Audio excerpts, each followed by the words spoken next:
আজকে আমাদের একটা সজনে গাছ থেকে ডাল ভেঙে গেছে, সেখানে কিছু ফুল ছিল। ভাবলাম ফুলগুলো দিয়ে একটু বড়া করি, সেই জন্য ফুলগুলোকে ভালোভাবে পরিষ্কার করে ধুয়ে নিয়েছি। তারপর তার মধ্যে দিলাম চালের গুঁড়ো। চালের গুঁড়ো দিলে বড়াটা একটু মুচমুচে হয়।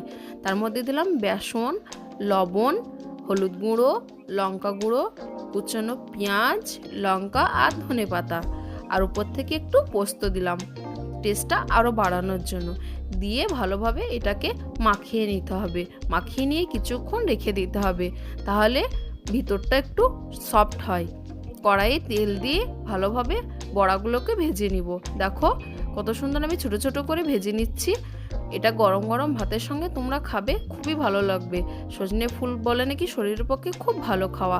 এটা চচ্চড়ি করে খাওয়া হয়, ভর্তাও খাওয়া হয়। আমি একটু বড়া করলাম। দেখো কি সুন্দর আমার গোল্ডেন কালারের বড়াগুলো হয়েছে। ভালো লাগলে অবশ্যই লাইক করবে।